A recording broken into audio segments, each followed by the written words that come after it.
So today we're going to learn how to do a few things. We're going to learn how to navigate the BCSD Edtech website and be able to use that.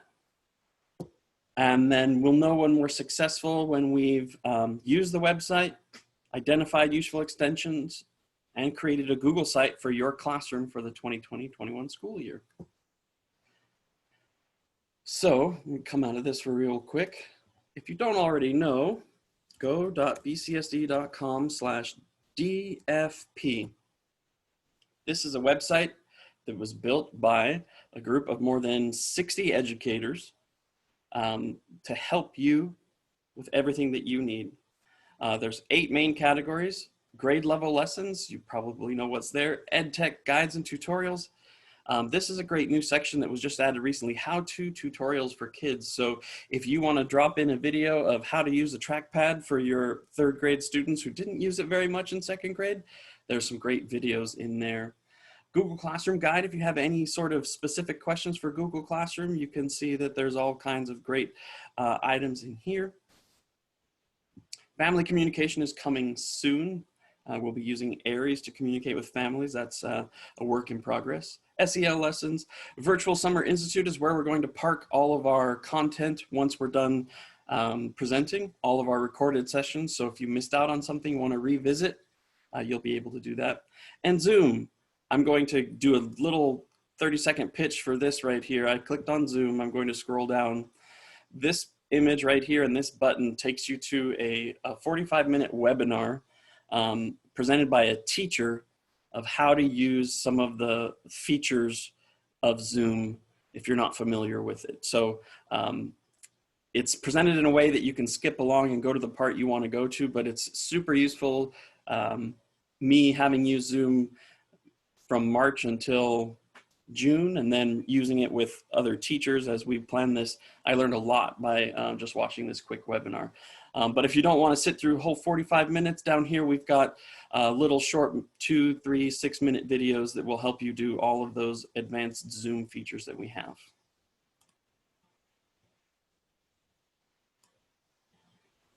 So that EdTech Center website is going to keep growing.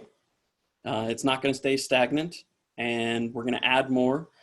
There's also places on the website, especially in the EdTech section, if you want a specific tutorial created, if you're curious, don't know how to do something, please search for it first. But if you can't find it, there's a form to fill out to ask for more content to be created, which we will happily do.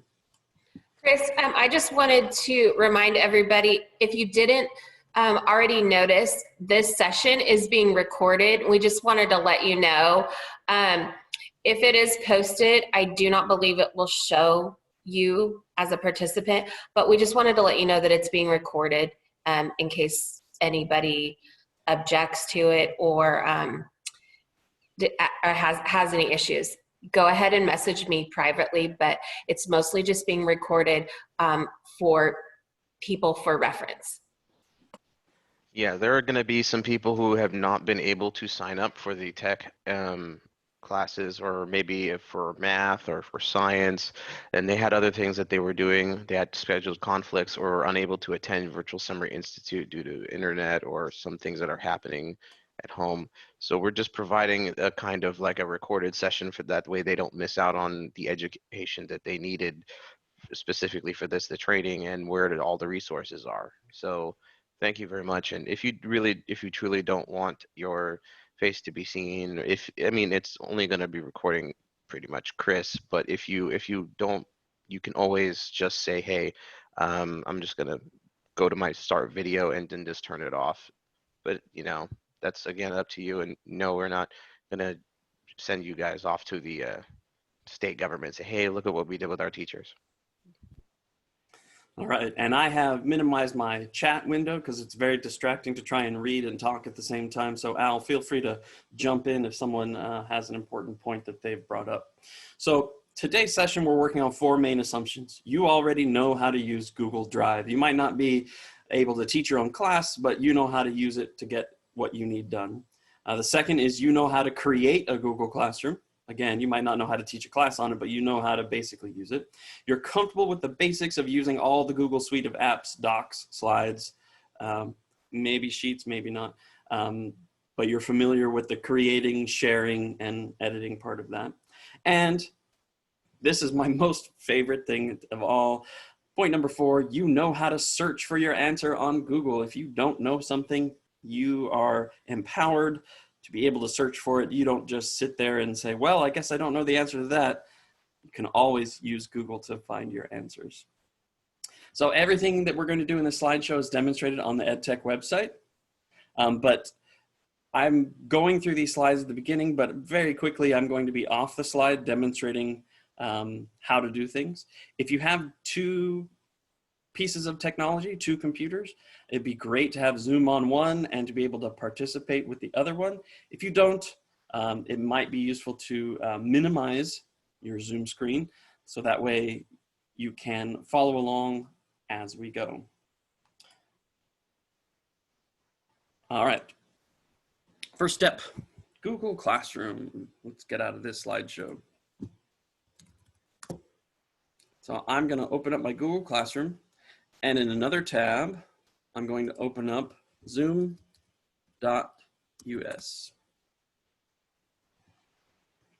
Once you have your Pro account, go under My Account. Oh, here's what I'm doing. So if you taught summer school, you used Google Meet. And Google Meet was useful because it was always the same link that students used. You have the ability using Zoom to create a recurring meeting that will have the same meeting link so that you can post that as sort of a sticky post in your Google Classroom so that anytime students are supposed to meet, they can just come in and click on that link instead of having to push a new link out to students and parents every time you create one. You can create one and make it a static link. So from here, this screen, once I've logged in, this is profile. I'm going to go down to meetings. I'm going to schedule a new meeting. I'm going to call this room 35, 5th grade. And I'm going to start at 8 a.m. Maybe not exactly 8 a.m. We'll see what time we actually start. And then this little button right here says recurring meeting. And then you can repeat until 20 times, 50 times, as many times as you want. So I'm going to use this calendar and see how far out I can go. I'm going to click on the calendar, go out. Looks like right now I can go about 60 days into the future. So I click that. And so it's 50 occurrences is the max that I can do, but I can always come back, oops, and extend that later. So it's going to be daily. Right now it says the duration is 1 hour. So I'm going to change this to, I guess 6 hours just to make sure that they're able to access that. And then there's a bunch of other settings in here. I'm not going to spend time going over that. The Zoom tutorials on the website will go over each one of those. So you can choose how to set up that. But now that I have set that up as recurring, I'm going to click Save. And this is my invite link that will work for all 50 occurrences for that. So I can take this link, copy it, and go to my Google Classroom.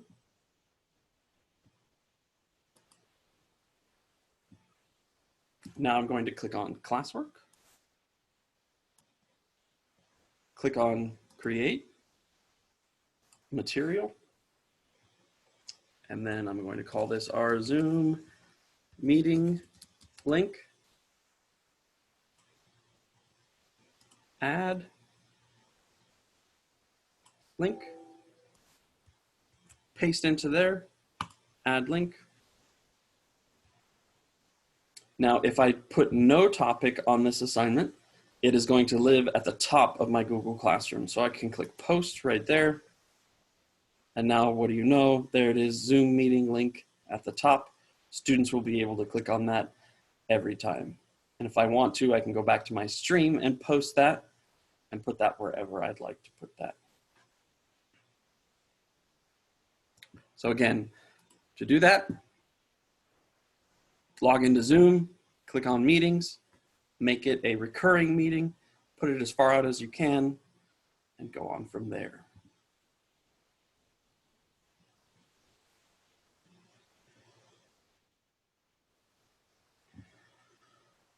Now, one other section for Google Classroom that will help us with our rigor is the ability to do small group instruction using Google Classroom. There's lots of different ways of doing this, but what I'm going to do is show you 2 or 3 different ways right now. So this class does not have any students. Yes. Chris, can I stop you just for a second? We're getting a lot of questions about the Zoom accounts and how they know if it's a professional account, and also how the students access on Chromebooks. So do you want to address that? How the students will access Zoom on Chromebooks? Is that what you? Yes, and also how they know if they have the professional account. Well, I can answer about the pro account. You will be receiving an invitation from Zoom if you haven't already, and it will say, would you like to upgrade your account? You're being invited to upgrade your account, and you just follow the directions. I don't believe all of the teachers have been sent that invitation just yet, but it will come through. It will come. So look for an email from Zoom that invites you to upgrade your account. Chris, you can go ahead with the student side of that. Sure. If you're unsure whether or not you have a license yet, it's something you have to accept. It's not, they don't turn it on at the district or the IT level. It's an invitation that you have to accept. And then once you accept it, you can see I've logged into my profile on zoom.us, and down here my user type is licensed. So that allows me to have unlimited meeting times, larger meeting rooms, breakout rooms, and all kinds of useful features in there. For students, what they would see is they would have to do 2 steps. They would click on your link. If they have not already installed the Zoom extension on their Chromebook, or if the district hasn't already pre-installed that, then it would prompt them to install a Zoom extension on their Chromebook. And then they would click on the link a second time after they had installed the extension, and they would be able to go straight in using that extension. And it would work very similarly to how your Zoom is currently working. You have a floating window that's on top of your computer and the windows, and they would be able to do most of the same things that you can do on Chromebooks. Oh, one thing I will say, as a teacher account, if you have decided to host a Zoom using a Chromebook, Chromebooks have very limited amounts of RAM, random access memory, and the more video participants you have, the more your Chromebook will struggle as a host to do a lot of the things. So if at all possible, when you have large whole class meetings, if you could use a teacher computer in the classroom or another computer that has a little bit more RAM, you will have a better experience. Not saying you can't use it on a Chromebook, just going for the best experience. Also, you will not be able to trigger breakout rooms from the Chrome extension app. The students will still be able to participate in breakout rooms using Chrome, but the host would not be able to distribute the attendees when they are using Chrome. So for best practices, trying not to use Chrome for hosting the Zoom meetings but if that's the technology you have, you'll make it work. All right. What are some circumstances we might want to use small group instruction in Google Classroom? One of them is guided reading. So I'm going to go to that brand new website, go.bcsd.com/DFP. I'm going to show you this real quick. Edtech tutorials and guides. All kinds of great information there. There's one that we've put up here called Guided Reading Resources. If I click here, there's 2 ways to find it. On our district website, here's the long pathway how to get there, but if you click on this link right here, it will take you to this page here. This is A through Z Fountas and Pinnell leveled readers. So if you remember those giant red boxes we have in our room, I think I have about 14 of them. You can go to the letter that you want. So let's say I have a student who's at a level P reading level. I'm going to click on that. It's going to take me to a Google Drive folder with several different books. You can see all of them in here. Sweet Inside a Bakery. Oh, I've read that so many times. I know it so well. So I'm going to assign that one. I'm going to double click on this, open it, and see inside here, I've got the lesson card, if you're familiar with those. So if you need to give yourself a refresher on that book or introduction, you can. And if I double click on the bakery book, I can see that I have a 34-page PDF right here. Now you have multiple ways of handling that, but now that I've opened this, it has become a recently used item in Google Drive. So I can go to my Google Classroom. I'm gonna come here, open a tab, go to Google Classroom.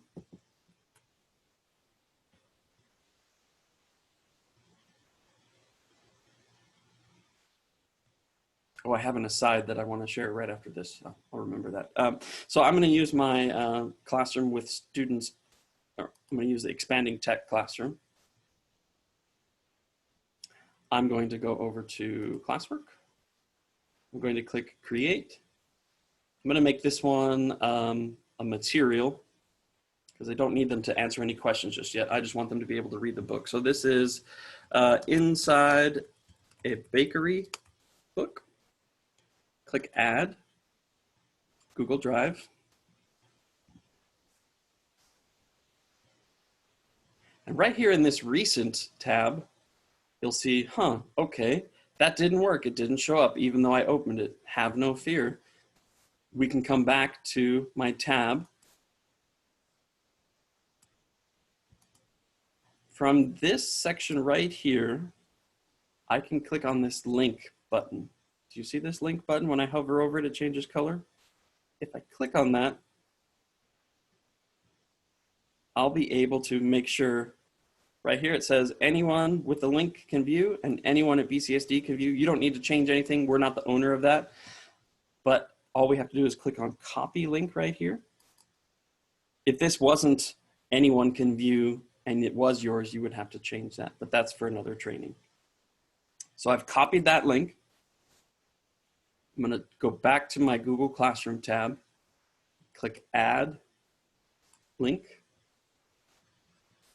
paste in here, add link. Now, right now, this is set to go to all of my students. That's not exactly the small group instruction I'm looking for. So I'm going to unclick. So I've clicked on all students here in the top right-hand corner. I'm going to unclick all students. And I'm going to select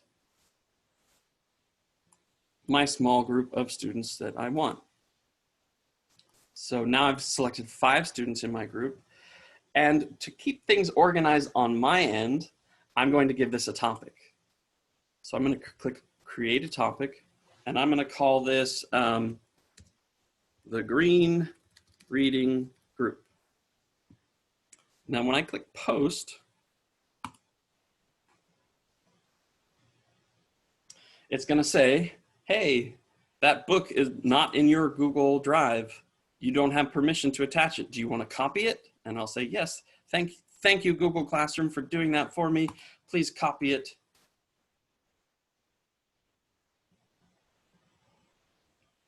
And now you can see there's a new topic with our assignment inside there. If I click on this, I'll be able to see that there are 5 students. I can click on those 5 students and it'll show me which 5 students are there. If I forgot one of my students, I can come back to this assignment, click on the 3 dots, click Edit. See how it says 4. I'm going to change the number of students from 5. Oh, I forgot about Patricia. I forgot about Catherine. And I forgot about Daniela. So let's click Save. Now my group is complete. This topic for Green Reading Group will only show for these 8 students. this content. So this wouldn't show up for anyone else. So I have no fear of embarrassing a student by putting something that's at their ZPD in a grade level where the ZPDs can range drastically, right? I could have a letter L and a letter Q all in the same classroom. And by having this differentiation here inside Google Classroom, I can keep myself organized, my students organized by having everything in the same place. And we can go from there. So you can do that same thing, not just with items from Google Drive, but you can do that with any websites or any content. If you want to send it to a select group of students, you can do that.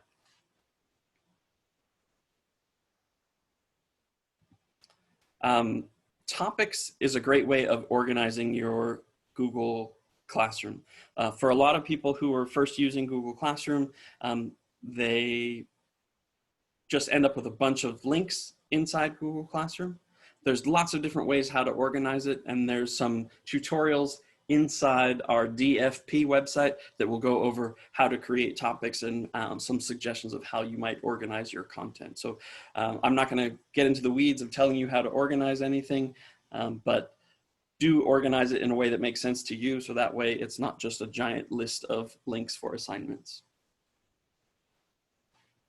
All right, so that's sort of where we're going to leave Google Classroom for now. Al, are there any questions that popped up in the chat? I know that rubrics was a thing that was on there. If you want to show them where to put the rubrics and how to reuse them.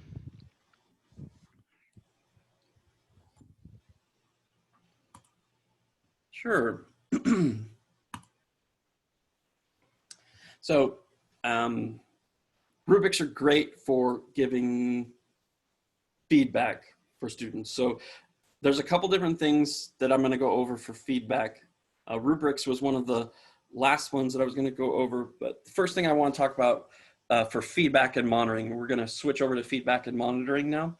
The first part is monitoring. One of the things to make sure your classroom is doing what they're supposed to be doing is monitoring them. On the DFP website, there's a great tutorial that I did, woohoo, about GoGuardian. If you're not familiar with GoGuardian, it's a great website that allows you to monitor in real time what students are doing on their Chromebooks. Anytime a student's logged into Chromebook, you'll be able to see what they are doing. I'm not going to go into great depth about how to do this because there's about 4 3-minute videos that will show you how to get in and see what they're doing. But it's just to show you the kind of thing that you can see. If I come over here to student reports, I can select my classroom. I can select an individual student, but that's not what I wanted. I want to go to my classroom here. I'm going to go back to a session way back when we were doing things regularly, remotely. Here we go. So this was May 7th, and my session lasted from 8 a.m. to 4 p.m. This is a timeline. As it goes along, you can see it starts, it has 2-minute increments at this level, but if I want a more bird's eye view, I can zoom out, and now it has 5-minute increments. I can click and drag to go forward and backward in time, and I can scroll down to see different students. So I can see we had a Zoom meeting that lots of students were attending. I can go back earlier in the day and I can say, okay, this student was on Epic at this time and Google Classroom. And I can tell that by the icon that's there. If I'm not sure what an icon represents, like this just blank white sheet, I can click on it and I can see that, oh, that's the student homepage that they were on. And then I can see that he also had 4 other tabs open: A Way of the Ninja video game, Prodigy video game, and a couple other things. So I could talk with David about multitasking and how it doesn't really work, even though people think they can multitask.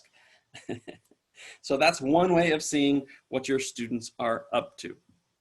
Another way of seeing what your students are, oh, sorry, one other thing. If I come back to my classroom, I actually haven't archived my class from last year yet, which I will do, but there's an ability to chat with your students.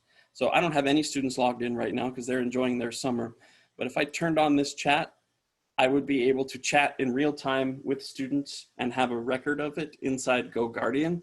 So if I don't want to go on to a full Zoom meeting, I can click on that chat and have a sort of a text message communication with that student.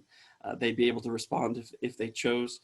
And there's some great benefits I can imagine to having that chat work. But we don't always have time to go into GoGuardian, and sometimes we live in Google Classroom. Google Classroom can also help us monitor what our students have been up to. So I'm going to go to one of my classrooms from last year.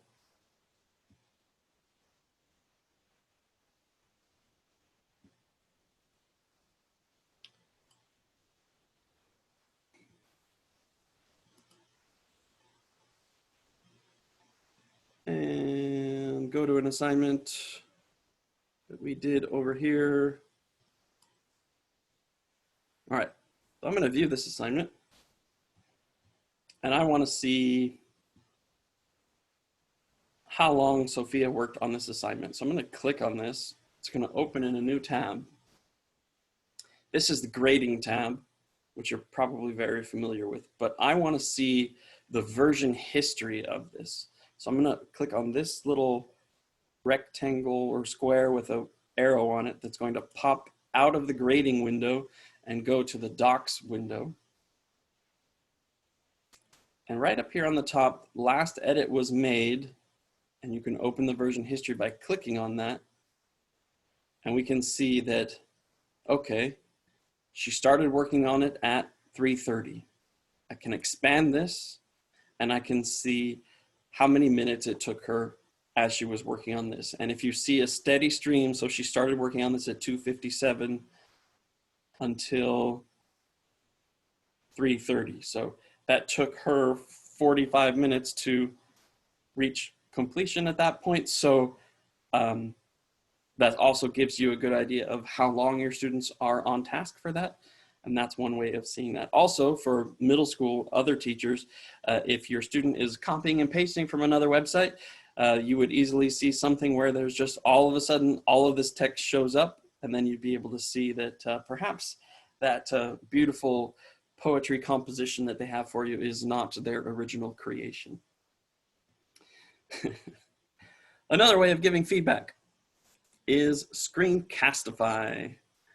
Screencastify is a wonderful extension that's installed by default on your computer. Let me do something. I'm going to stop my video really quick to show you this. Okay. So using Screencastify, if I wanted to give some comments on Sophia's writing right here, I'm going to click on Screencastify.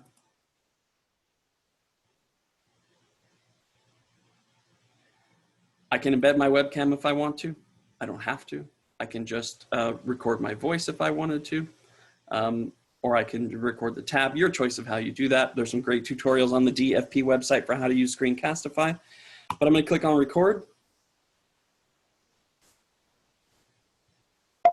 It's kind of inception. I'm presenting while recording another level. Anyway, great job, Sophia. This was a wonderful essay. I actually envisioned you being 1 inch tall based on the words that you used. Great job. And I'm going to click stop.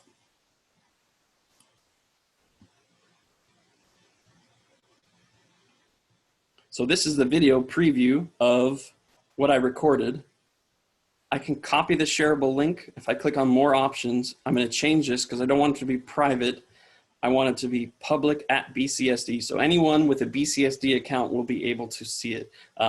People outside of BCSD won't be able to see it. So the student wouldn't be able to share it around to other people who are not in BCSD. So you can click on that and then click on copy shareable link. And it's all done for you using Screencastify. I can come back here, add a private comment. Great job. Paste that video, click post. Now there's a private comment for her inside her classroom assignment. Now, one of the issues with this having not been able to teach this inside the classroom is you will have to teach your students to look for that feedback.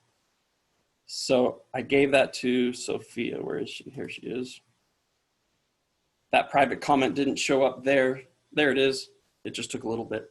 So that private comment shows up there. So I would have to explicitly teach my class how to look for that feedback if I wanted to give feedback that way. But once you taught it, they'll definitely look for it. They all like texting, as they call it, the teacher.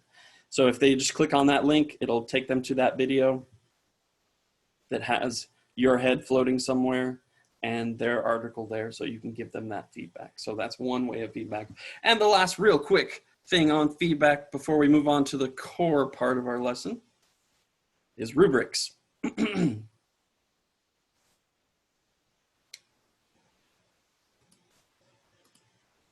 So if I create an assignment, and this is going to be a writing assignment, I want, over here on the right-hand side, there's an item that says rubric. If I click on plus on this rubric, you can import already created, you can reuse previously done rubrics, but let's just say I don't have any rubrics yet. So I can click on create rubric. You have to have a title, you have to have a description, and then you decide how many points they're going to be worth, right? So right now, let's just say that this is a brief write, and we want, help me out, Al, what's one thing that you would put in writing? My brain just went kaput. There's conventions, there's grammar, there's sources like evidence. Conventions. So we have, you can choose, obviously, you can describe these in kid-friendly terms as you want to. So we can have didn't use conventions for 1 point. You can use 2 points for mostly used conventions. You can use 1 or 2 mistakes for 3 points. And then no mistakes for 4 points. So now it has this criterion conventions. I would add a description there so the students, so they now, right now this writing assignment is out of 4 points. I can add another criteria right here, and we can call this citing sources or using evidence, as using evidence. And then you can add those points in there. Just make this 4, 3, 2, and 1. That's the basic idea of it. I'm going to click save just so you can sort of see with that. So now that I have this rubric in here, I would be able to use that again. I can click on that. I can edit it if I want to by clicking on this edit. And you can also export this for use in other classrooms and other places like that. There will be some more rubric trainings being put on the DFP website. This feature has not existed for very long, so there might not be tons of content, but there's also lots of tutorials on YouTube for using rubrics a little more effectively than the 3 minutes that I just spent on it right now. All right, any questions on feedback and monitoring, Al?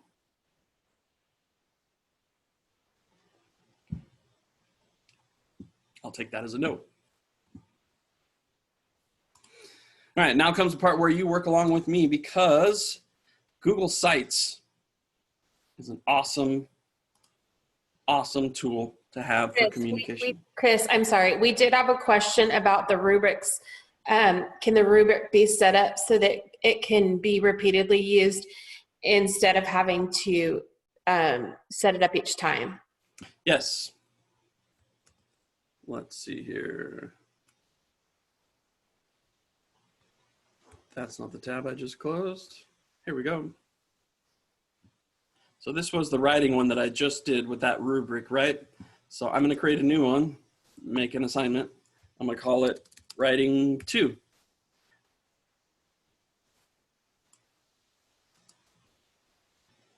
now that I have writing 2 assigned, rubric will be right here. You have to have a title in order for rubric to show up. It won't show up without a title. But I can click on that plus, I can click on reuse rubric, and then I can see, oh, I have this writing one that I created today, or I have another one that Al did earlier this morning on another training that they did. So I can click on that one, click select, and now that rubric is there for me when I start grading these assignments. I'll be able to use that rubric to grade the assignments. Hope that answered that question. All right, that took a little longer than I planned, but that's okay. We're gonna go to sites.google.com. If you have another computer, please do that now.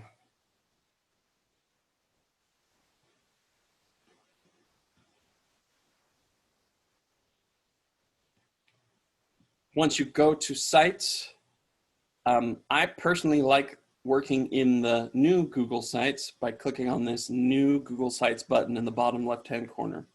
Because when I click on that, you can see that when you create a Google Classroom, this is where it's going to live. So you can see, here's the DFP website.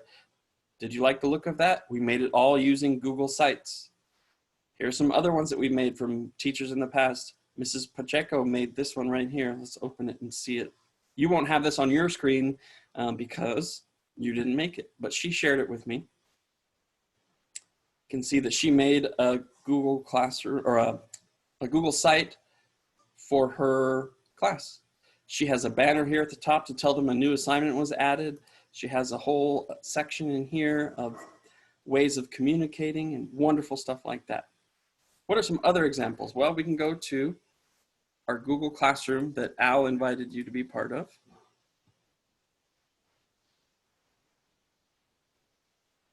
And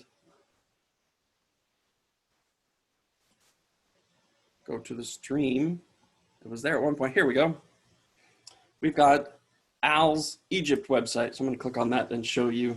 This is what he created. He separated out chapters. So when he couldn't have the students with a book in their hand, he figured out a way to include chapters and actually include PDFs of the book, because in his classroom he had one of those old-fashioned round disk things they used to put in computers.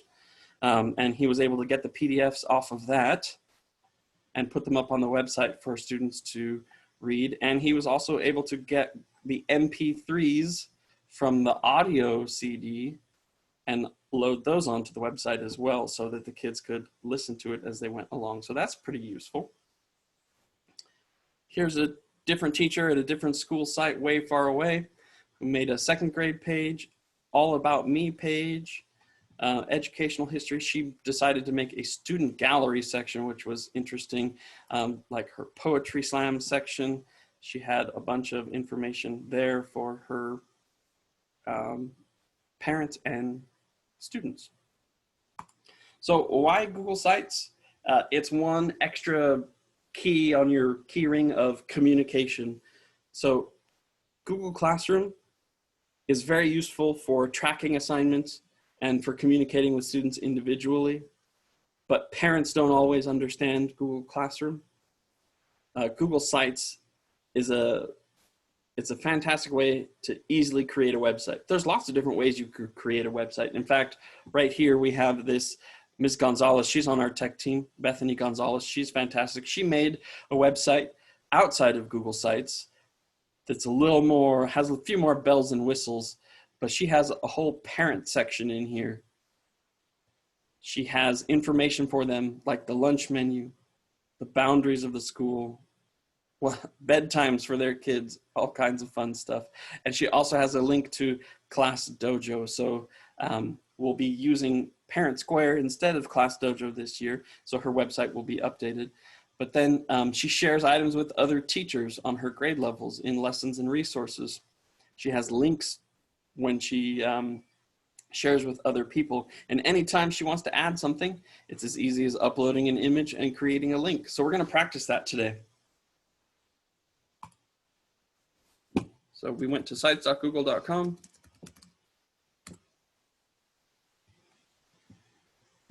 new Google Sites. And I want you to click on that blank plus item in the top left-hand corner.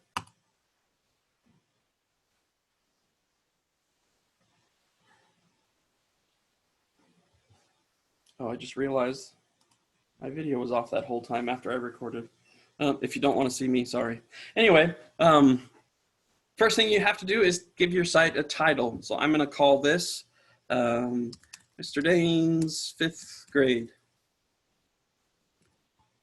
And I'll click off of that and it automatically saves and it's giving a title. So take a second and give your site some sort of title.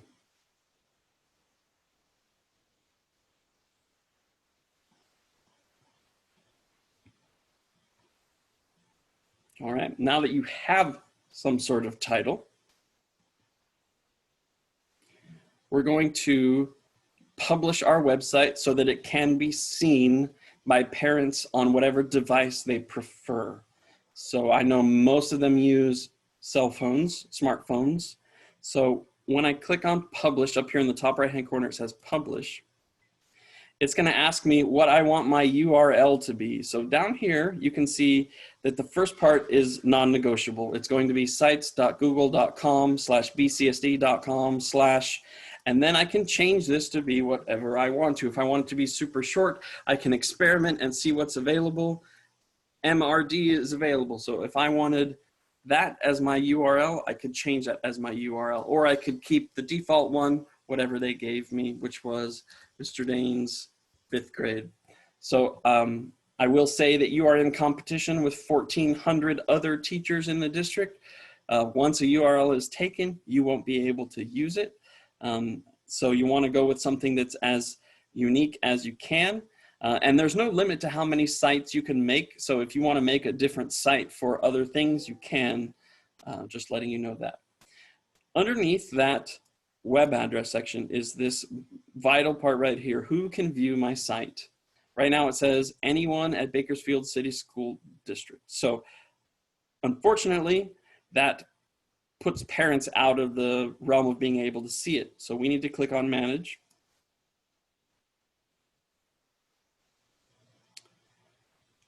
And I could choose to share it with individual people if I was very concerned about what was being put on there. But I'm not going to put any identifiable information about students on there. This is just going to be something that anyone walking by could see. So I'm going to come down here to the bottom where it says links and say links vary. I'm going to click on change. And right now, draft, that means as you're editing it, before you push the publish button, only people you've individually added can see it. So you can get a lot of stuff ready, but not push the publish button, and people won't be able to see it until you're ready for them to see it. But down here, your published site, we're going to change that from Bakersfield City School District to public. And now it tells you that anyone on the internet can find and open that. So I'm going to click done. And it's going to give me one more setting. Right here is search settings. So this little button right here requests that Google and other search engines don't index your website. So that's up to you. If you say, okay, I want anyone to be able to find this, but I don't want students from 10 years ago Googling Mr. Danes and finding my website, I can click on this, and then that will tell those search robots, say, hey, please don't put my website in your search engine. There's no guarantee that other websites won't put it there, but it's sort of computer programmers are pretty polite people, so most of the time they follow those requests. So, Chris, we had a question sure. that I wanted to just jump in for a minute.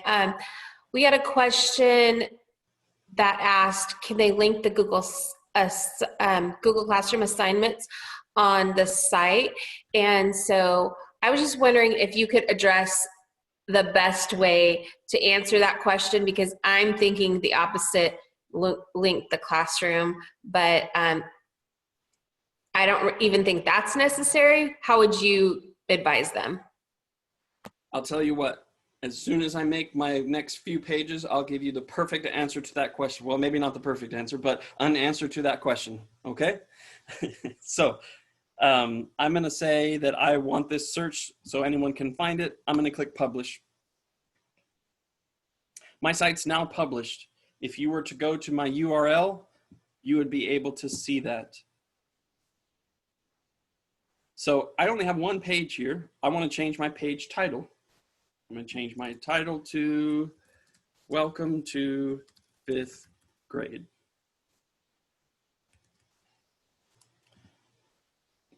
I don't like that font. Over here on the top right hand side, we have this button called Themes. If I click on Themes, you can see that there are about 6 or 7 different themes. Now these themes you should consider, basically it's choosing your font more than anything, because this image that's behind here, I can change that, but the font is not something that you can change on Google Sites. So if you prefer a more blocky look, you can click on Aristotle.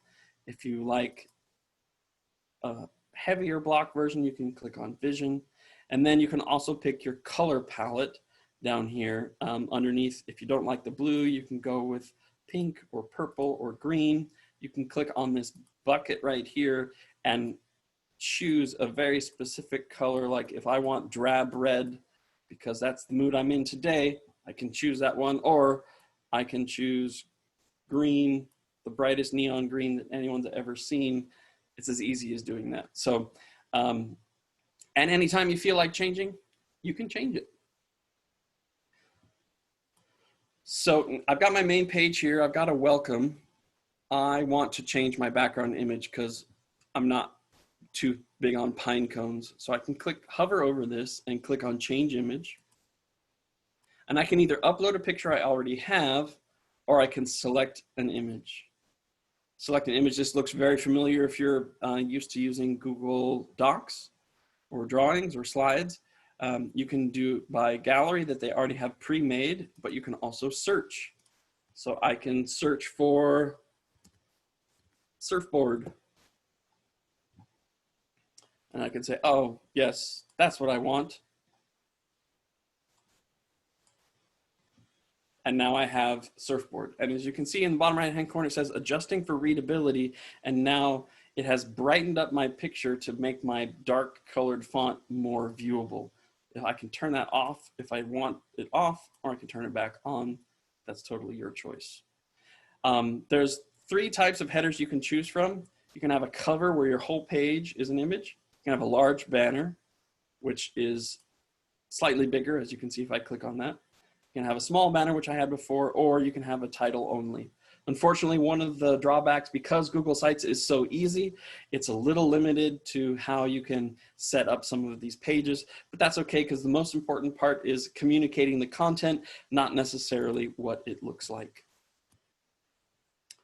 Over here on the insert section, I'm going to click on that. This top section deals with what kind of content you want to put in. Underneath it is a pre-made layout. So if you like this layout of an image with text on the right-hand side, click on it and boom, you have a pre-made layout there for you where you can add an image from your drive and add content in there. Can add text.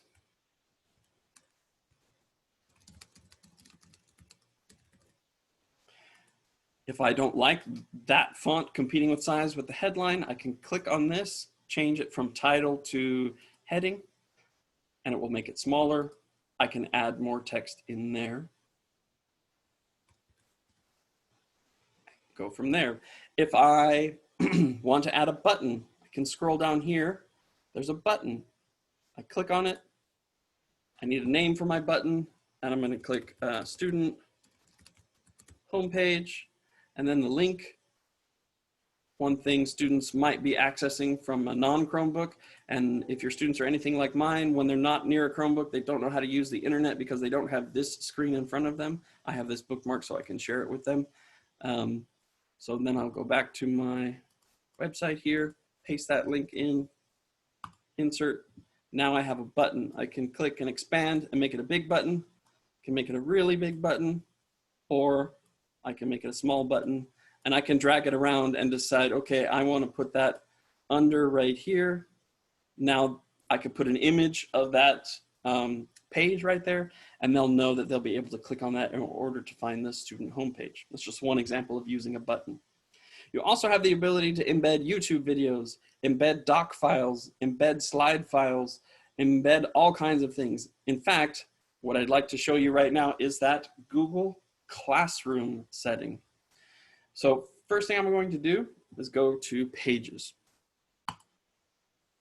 Right now, I have one page, my home page, this page that's here. To add a new page, I'm going to click on this plus button down here. As you can see, when I hover over it, at the top, it pops up a new link.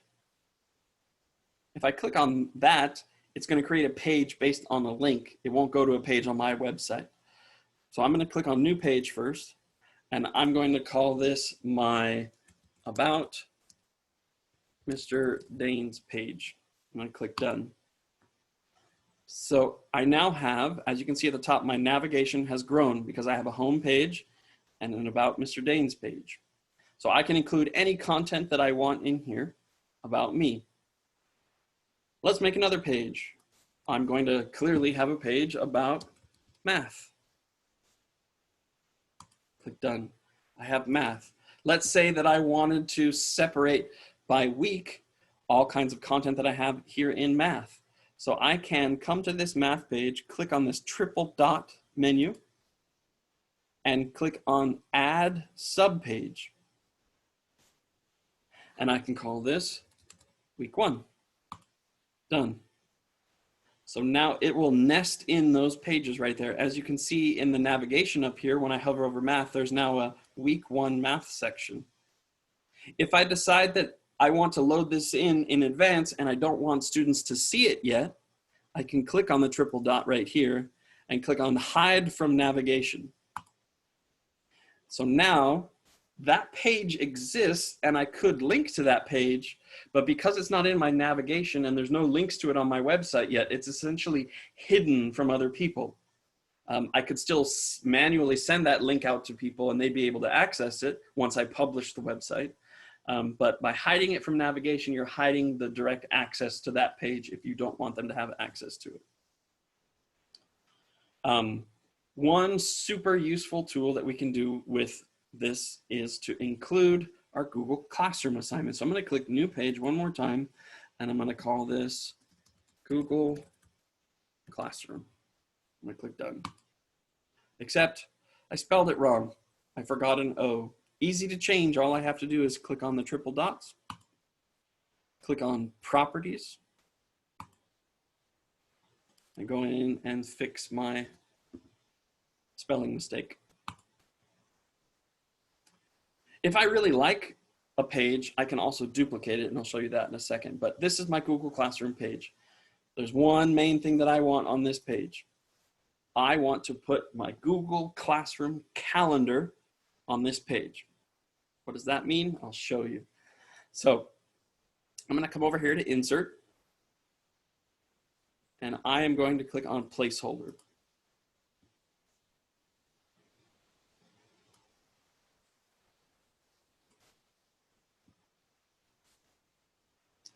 So I'm dragging this because I'm going to make it, I want it to be the full screen. I want it to be nice and big. I don't want it to be small. I want them to see it. I'm going to click on the plus button right here, and I'm going to click on Calendar.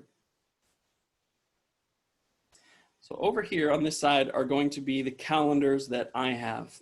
Now, by default, all of your calendars in Google Calendar are private. So before we can do this, we have to edit something. So I'm going to go to my Google Calendar. If you haven't accessed that before, all you have to do is type in calendar.google.com or search up on Google Calendar, and it will be right there at the top, Google Calendar. I'm going to click on that. If you didn't know this existed before, now you know. We're not going to go into depth on Google Calendar. There are some tutorials on the DFP website for using Google Calendar. It's very useful. You can collaborate with people on this calendar, but what I need to do now is find my calendar that I want to share. So I'm going to go back and use my fourth quarter calendar right here. So this is my Google Classroom from fourth quarter from this last year. I'm going to click on these triple dots right here. I'm going to click on Settings and Sharing.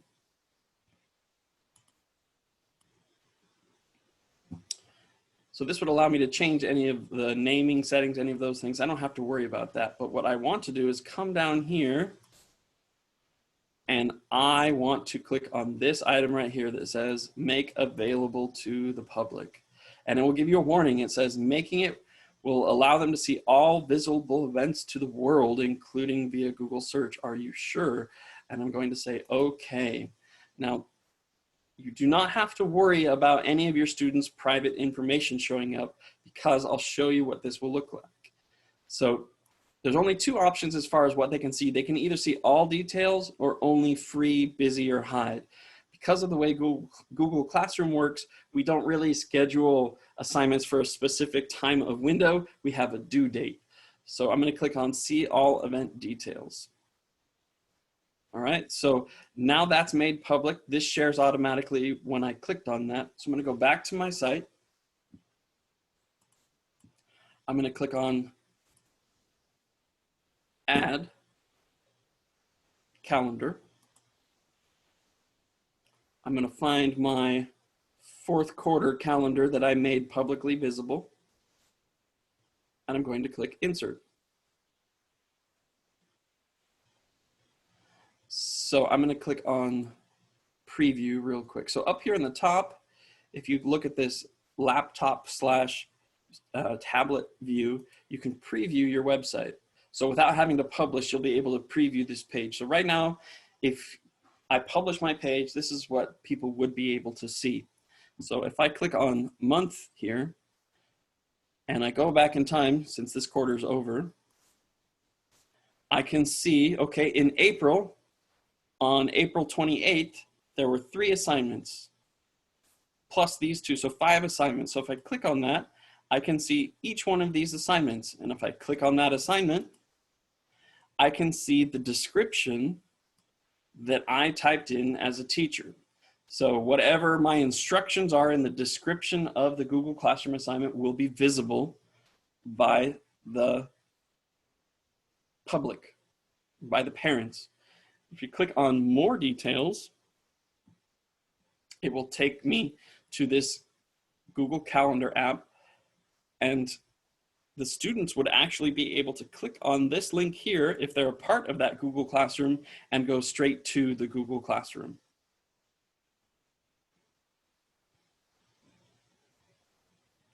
So let me show that one more time.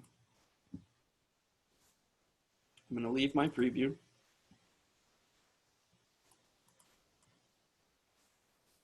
Delete that. So I'm going to click on placeholder. This is going to pop up.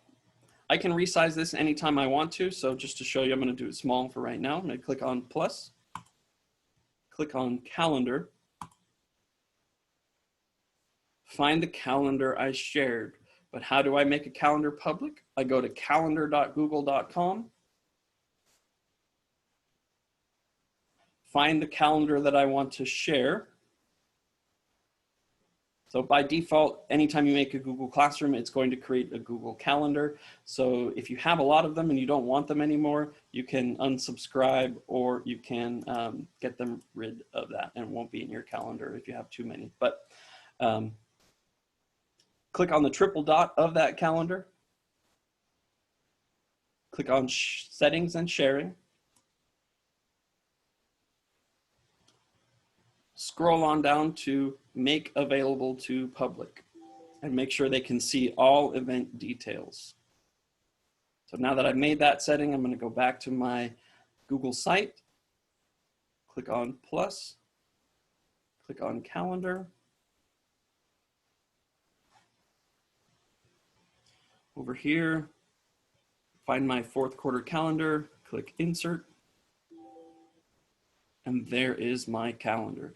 And so this will also get you in the habit of putting due dates and times on your assignments.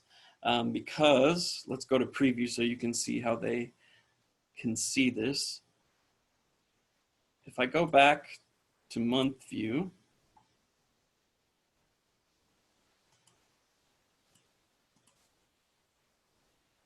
and I can see if all of my assignments are due at the same time, they show up all together like that. And so on a day-to-day basis, so if I wanted to see this day, I could go to that day. And if you time them throughout the day, due at different times, you would have that ability to see what time they're due. Now that's sort of a management point that you'll have to decide on, because maybe not all of your students will be able to meet that deadline, and it would be crushing for some of them to see something as marked as turned in late if they did not meet your time deadline. But if you don't choose a day and a time that something's due, then it won't show up on this calendar, and it will just be an assignment that's out there for them. So what I would probably do is select a day and a time and explain to my parents or sort of a Zoom meeting with parents or an individual phone call that, yes, it might show that it's late, but I don't consider an assignment late, and it can be made up at any point up until the end of the quarter. So don't worry about late. No one gets punished for late assignments. That would be my personal philosophy for this. When we're working from a distance, need to give them plenty of grace to do what they need to do. Susan, did that answer the question for Google Classroom? Yes, I believe so. Okay. I've been talking for a really long time. Al, have any questions popped up in the chat as we've been going?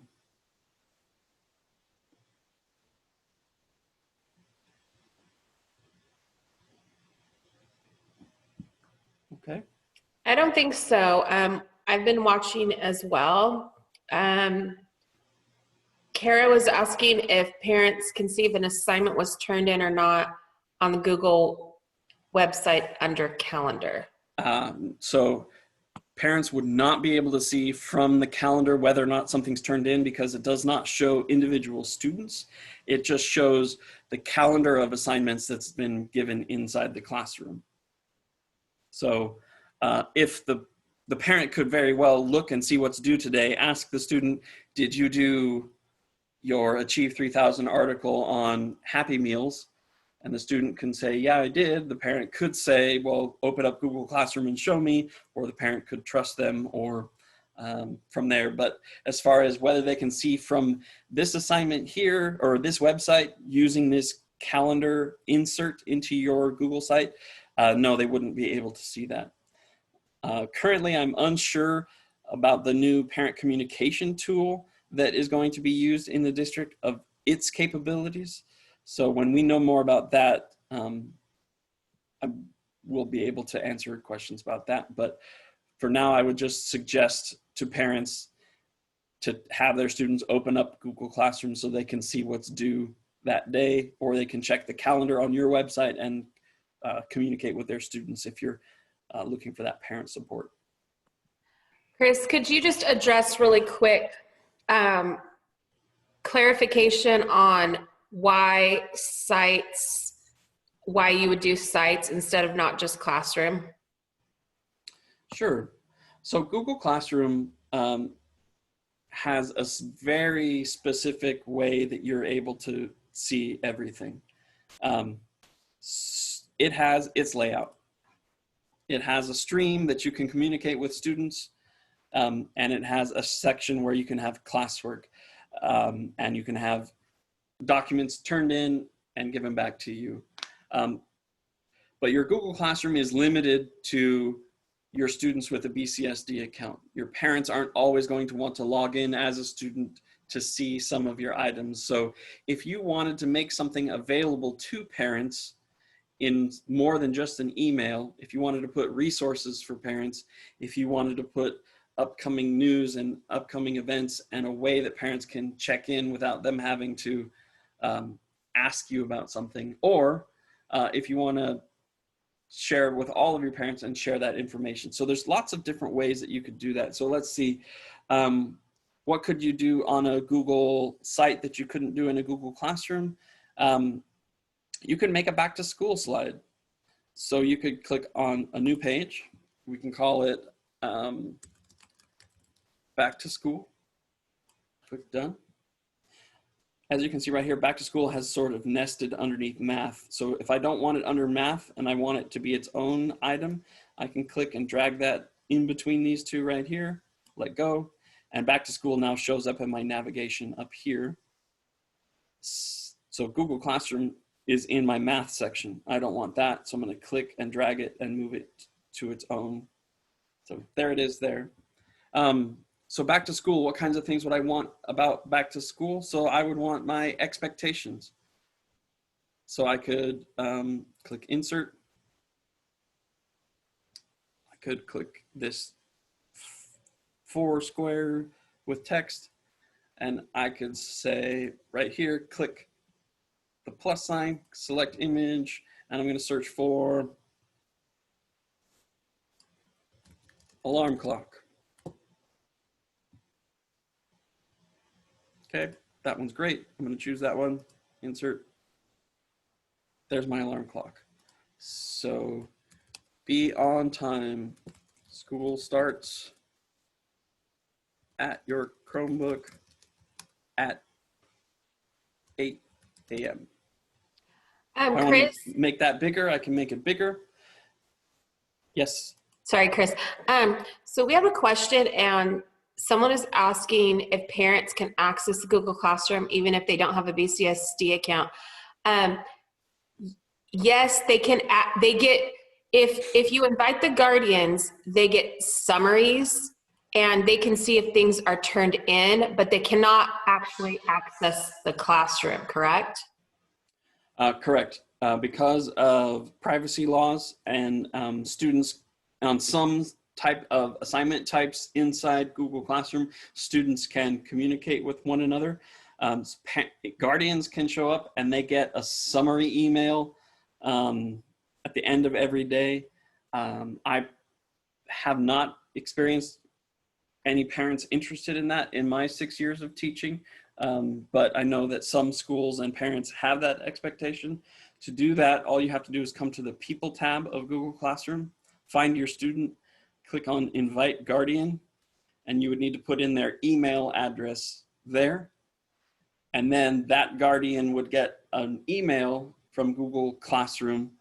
They wouldn't be able to click on anything or see anything in Google Classroom. It would just give them a summary similar to that calendar of the events that were posted for that day. I do not know how much it reports on what that individual student did or did not do. But I know that it definitely tells them what assignments were assigned to them. Chris, I had a question.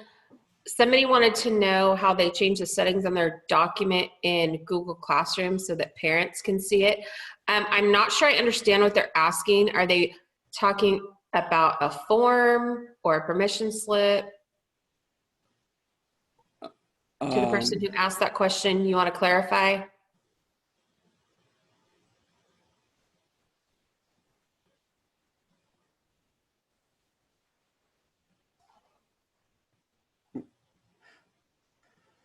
So maybe they have content that they want to share with parents and they're not keen on using Google Sites to share it. They might be asking if they can just share that document that they shared with students instead of having to recreate it and share it with parents, if they can just share the same document they had with students. I would not use Google Classroom to manage that. Was someone unmuting themselves? I sort of heard something. Anyway, what I would do is this parent square communication that we're going to be having is where we're going to log and keep all of our communication with parents. So I would try and anything that you want parents to know on a regular basis, use Parent Square, which is this app that's going to be coming soon. And part of the reason why the district is going to be requiring it is because the state is going to potentially audit school districts to ensure that regular communication is done with parents. And by centrally locating all communication inside this Parent Square app, which is managed by Aries, we'll have all of our information in one place, so you won't have to keep additional ways of managing that communication. If it's just something that you've created, a Google Doc that you want parents maybe to read along with their students, I could see that maybe in the primary grades where they want the parent to be part of the classroom. What I would probably do is have that parent really just using the student login to access Google Classroom if there's something inside Google Classroom you want them to use. Because if you want to demonstrate time on task, having the parent use the student account to go through that lesson with them will give you the information you need as a teacher to show that people were using the district account to access that content, if at all possible. I don't clarify or correct me if I'm misspeaking on any of that, Susan. No, you're not. I'm just still getting questions about attaching assignments to the site. And okay. I think we need a little more clarity on that.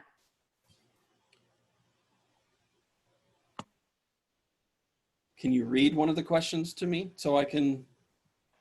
Yeah, so she's saying, can we have all assignments for Google Classroom be attached to our site so our students can just go to the site to get all the assignments?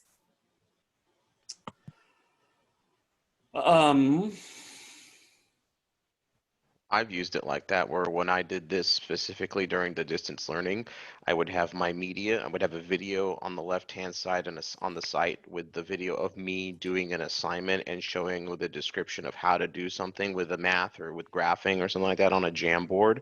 On the right-hand side, I provided the distance learning packet page that had that assignment and that I was working on, and I put a little button that was under the assignment, and that assignment was a redirect to the Google Classroom assignment, that specific assignment that I had that they could turn in. And if they were not enrolled in the Google Classroom, the link would not work. But if they were enrolled in the Google Classroom, the link would work. So if you did want to use a button to redirect students to the classroom assignment, you can do that.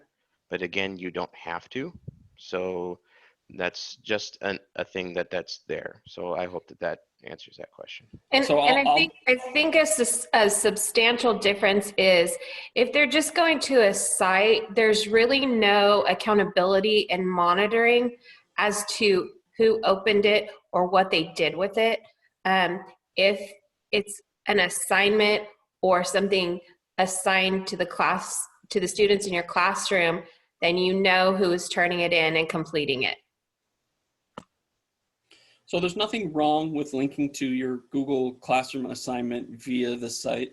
We wouldn't be able to see in Google Classroom whether or not a student watched the video that you uploaded. So if you prefer the presentation of Google Sites rather than just a bunch of links on your Google Classroom page, you could, as Al just explained. So let me just throw an example in here. So I'm gonna do a math page. I'm gonna do day one, place value. I'm gonna click add. I'll record a video in Drive. I'm not gonna actually record a video right now because your time is valuable and we don't have a whole bunch of time left. So I would just use a recent, where's the feedback video that I gave my student? I'll just use that one. There we go. Click insert. So assume for this exercise that this is my math lesson right here that I've recorded. I may have given it, this may be a recorded Zoom lesson from the previous day for day one, and I might be posting this for any students who weren't able to access it and want their Zoom lesson. And rather than having a bunch of things in Google Classroom, I could also put them on this site so parents could also see that item if parents wanted to watch a video so they could help their students, or if you prefer sort of designing the way your items are presented to students, you could do that as well. So watch the video on the left, then check out the Google Classroom assignment. Now, Al said he would take a button, so click Insert here, scroll down to Button.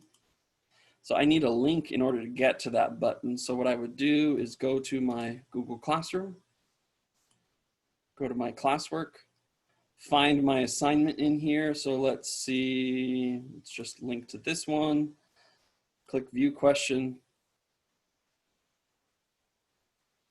Al, where did you get your link for Google Classroom? Go to Instructions on the left. Yeah, that one. And then go to the top and copy the link upstairs. There we go. That's right. So the student answers is what I didn't want to link this up here because students wouldn't be able to see student answers. But if I click on question right here, this is the specific. So this was a question assignment. If it was a different type of assignment, this would say instructions. So I can copy this URL at the top, copy, come back to my site, and I can say that this is Math Day 1 classwork. Paste that in there. Insert. My button pops down here. I can click and drag. As you can see, that blue line is showing up. What that's going to do is snap this button to be the length of that item. If I let go, my button's now really big. So that button now, if I click on preview, so when the student comes to this page, day 1, there'll be my day 1 lesson video, and they'll have the classwork button right there. So that would work for my students who would go to my page. The parents would be able to see every part of this that I chose to make viewable by the public, but they would have to click on, if they chose to click on this button from their phone or their tablet, they wouldn't be able to access it because they're not part of that Google Classroom. It would just take them to the main Google Classroom page. They wouldn't be able to see the details of that or anything to that effect. So that might be one of the ways, like you prefer the aesthetics of sites versus Google Classroom. I know sometimes, especially with younger students, having a Google Classroom that eventually starts having dozens and dozens of assignments that they have to do lots of scrolling, they might get a little confused as to what's assigned for that day. So that would be one way of sort of organizing this Google Classroom content in a more presentable way using Google Sites.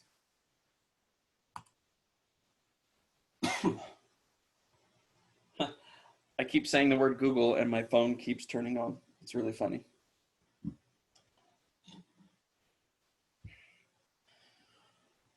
All right. Oh, translation. You have bilingual parents. Hey, One Chris, of the great.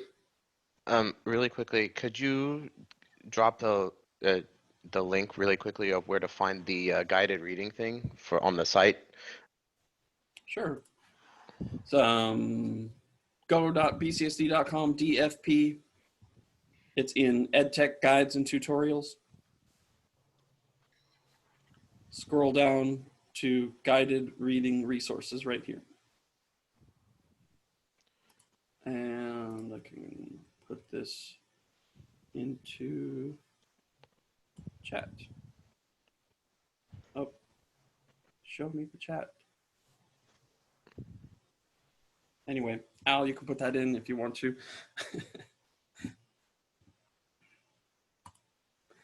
Translation is what I wanted to show. So I'm going to come to this About Mr. Dane's page. I'm going to click text box. I'm going to make this take up the left-hand side of the page. And I'm going to type in a quick paragraph about me. I've been teaching for 6 years in PCSD.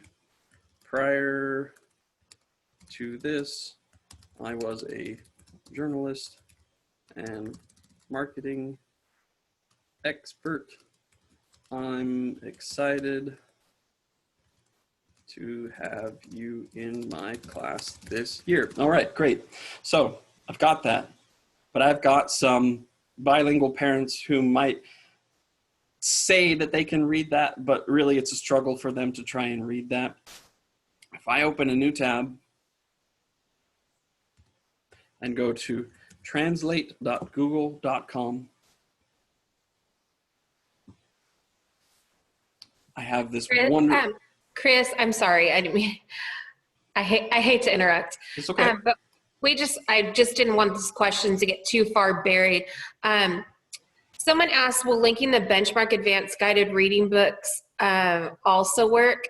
I think in another session, we showed how to link those, and you can link those on assignments or on your Google Classroom, and the students can access it if they're signed into their BCSD account. However, when you post that link, you need to make sure that you use the direct access link from Benchmark, and it's on the little gear on the material. If you just click on that little gear, it comes up. If you're not sure how to do that, just put that in the chat, and maybe if we have time at the very end, we can show it.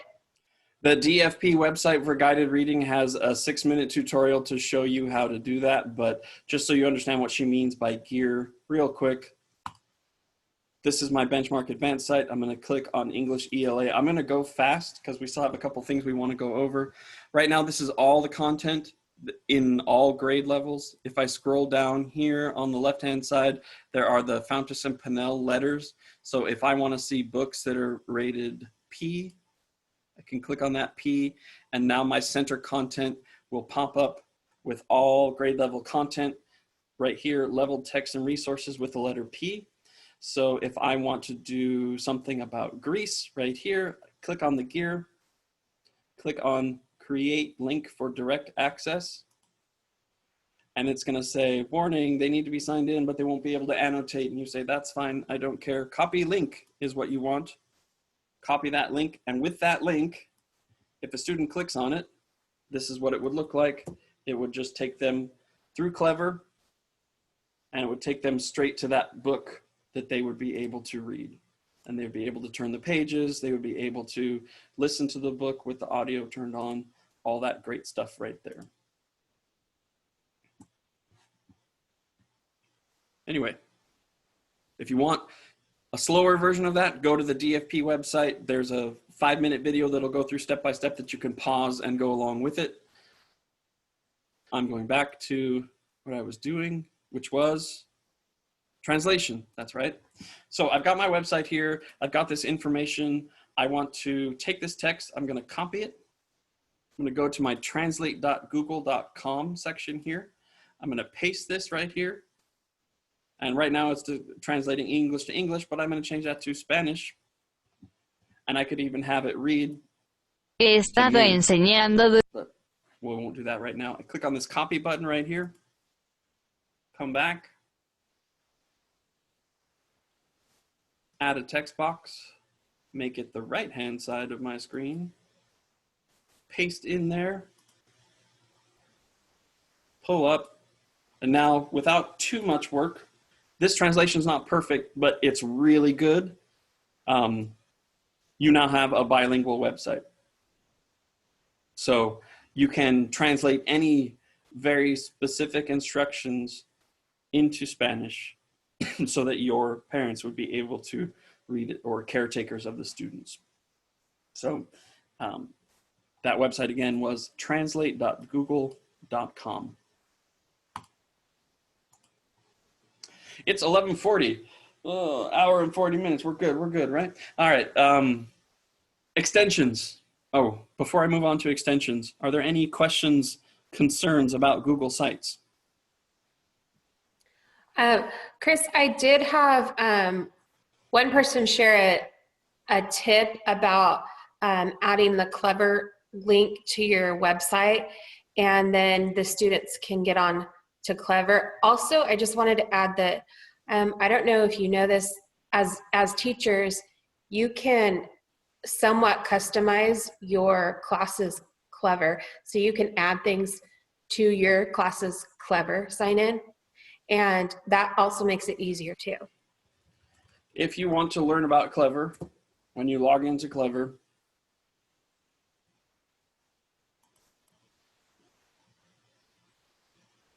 down here on the bottom, you'll have learn more about Clever, this Clever Academy here.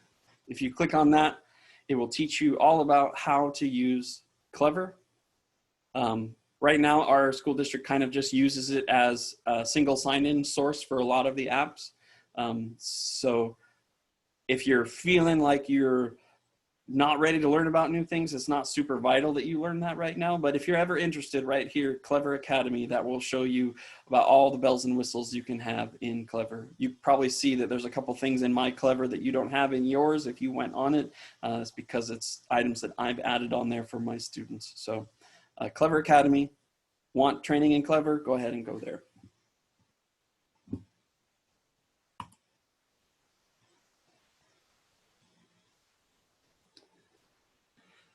All right, extensions. Let's close out some of these crazy tabs in here. Chris, I also had one more question that I wanted to address. I had someone ask if you were going to show how to do breakout rooms, and I don't know if we'll have time to show that, but I do know that there are some tutorials under Zoom on the website. If you want to learn how to do a breakout room, there's 2 ways to do it. So this is the go.vcsd.com/DFP. Click on Zoom. I'm going to say the first thing you should do is watch this 45-minute Zoom for education. If you don't have the patience because you just sat through this, or you're going to sit through 2 more hours after this, so go ahead and scroll on down to Zoom breakout rooms. So this is a 3-minute video that shows you how to use breakout rooms. So unfortunately, it's hard to demonstrate how to use Zoom while using Zoom. So It really is. The best way for you to learn Zoom is to do it on your own. Get together with your PLC, your grade levels, or friends at your school sites and say, hey, let's practice Zoom together. Let's practice breakout rooms and other things. And that would be my advice for practicing Zoom. And if you can't find anyone to practice with you, email me, I'll practice with you. So Chris, go ahead and finish up what you can get to. We'll be wrapping up in just a few minutes. I will be putting both links. Actually, I already put one of the links in on accident, too quick. But I'll put both the links, one to the evaluation, the other to the sign out. You will need to complete both of those. It is crucial for pay and payroll and housekeeping purposes. So make sure that you complete both.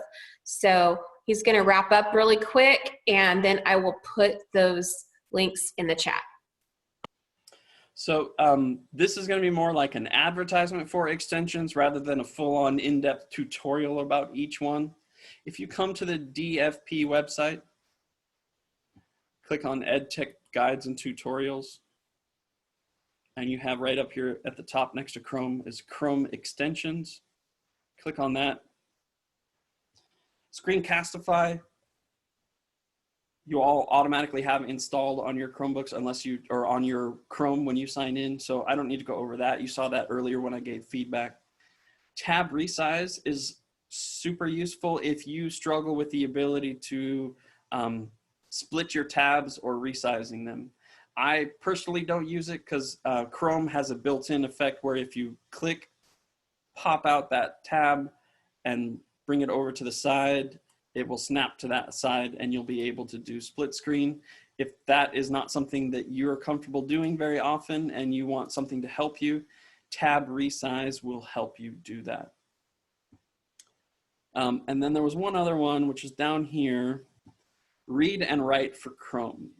So I'm going to show you real quick. If I click on this, it's going to take me to the extension page for read and write for Chrome. To install this, I click add to Chrome. Now the reason I'm going to install this, I'm going to show you something that you might like to share with your students. So I'm going to click add extension.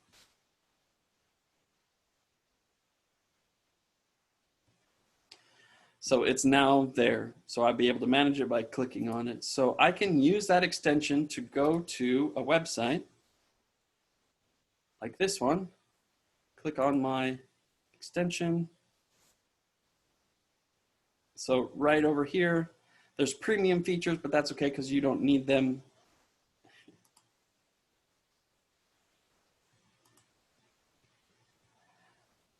So by hover speech, I can click on that. And you can actually have this website read items for you. Now, I am not the best advertiser for this app because I have not used it. I'm not the biggest fan of extensions, but this was one thing that some of our, especially primary parents, primary students, and primary teachers use this app a lot. Unfortunately, I did not do my homework and I did not read along with this as to how it works. So there's a video on how to use it right here in overview. There'll be a video that will show you what you can use and how you can use it. It's more used in like Google Docs, less on this complicated website that we have there. So there's that ability for read and write with text. There's other extensions for Chrome that are super useful. That Translate website that I went to, if you install that Translate extension, you'll be able to do that without having to go to translate.google.com. Grammarly, some people really like because it'll spell check and correct your typing as you go, so you won't have to accidentally misspell something. It'll make sure you do that. And Loom is another option. It's an alternative to Screencastify. Has some benefits. So yeah, I really appreciate your time.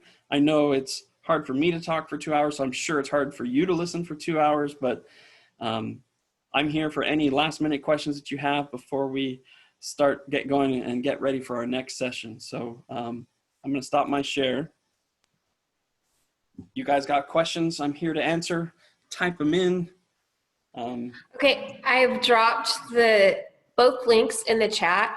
You're going to go to both of those and complete not only the evaluation, but the sign out sheet as well. I just really want to thank our two awesome presenters. They have worked so hard. They're creative, they're innovative, they're hard workers. They've spent nights and weekends and lots of extra time to make quality materials, and they're going to continue doing that. So I just want to give them a big